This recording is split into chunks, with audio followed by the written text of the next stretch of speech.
For the longest time, we've pictured the human heart as this absolute monarch, a master pump that sits in the center of your chest and independently dictates exactly how much blood flows to every single corner of your body.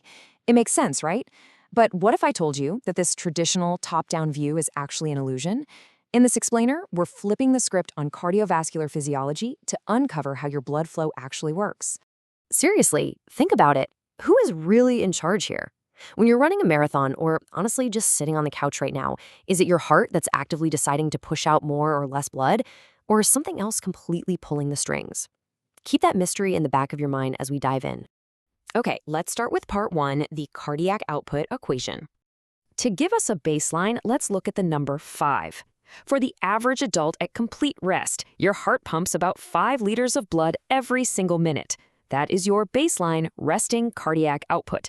Essentially, it's the total volume of blood circulated through your entire body in 60 seconds. And we get to that 5 liters using a classic fundamental formula. Cardiac output equals your heart rate multiplied by your stroke volume. It's totally logical. Your total output relies on just 2 variables: how fast the heart beats, your heart rate, and exactly how much blood gets ejected with every single one of those beats, which is your stroke volume. Moving to part 2, deconstructing stroke volume. Now, to understand stroke volume, we have to look at the physical mechanics of a heartbeat. First, the heart fills with blood during its relaxation phase, which we call diastole.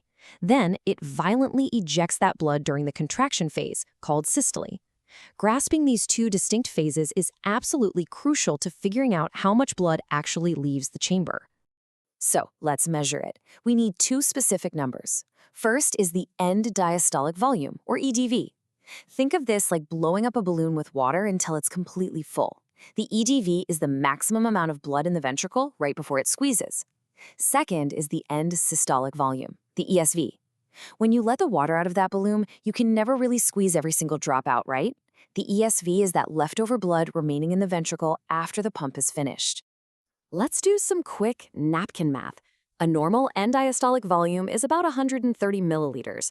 The heart contracts, but leaves behind an end systolic volume of roughly 50 milliliters. Subtract that leftover 50 from our starting 130, and we get about 70 to 80 milliliters. Boom!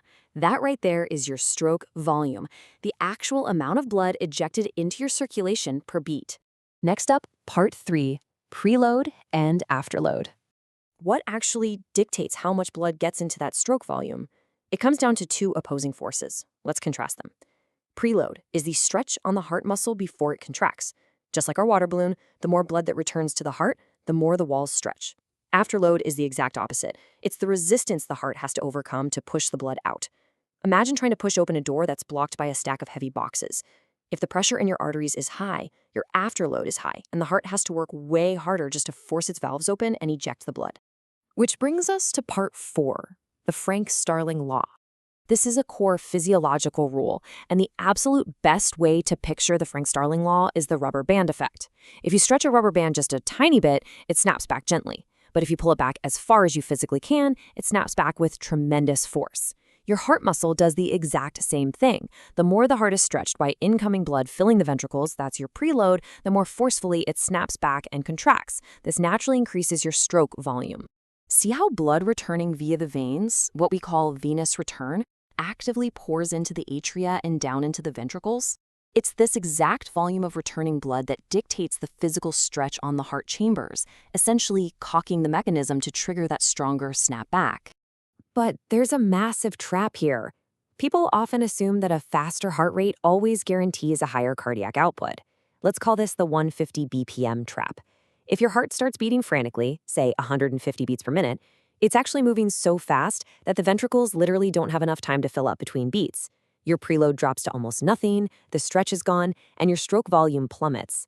A fast, empty pump doesn't actually help anyone. And that leads us perfectly into part 5, the tissue demand twist. This is the big paradigm shift. Guyton's classic cardiovascular physiology textbook states, the heart is a permissive demand pump. This blew my mind the first time I read it. The heart doesn't dictate its own output at all. It merely serves the demands of your peripheral tissues. It permits blood to flow, but it definitely does not run the show. Let me walk you through the exact cascade of how this happens.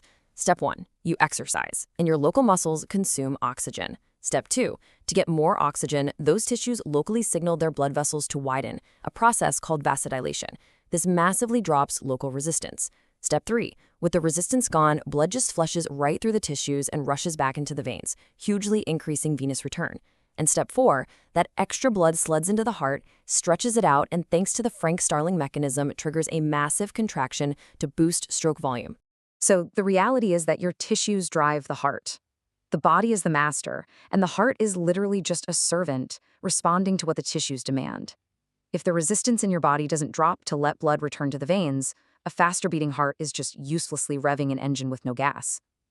Cardiac output is essentially just the sum total of all your local tissue blood flows.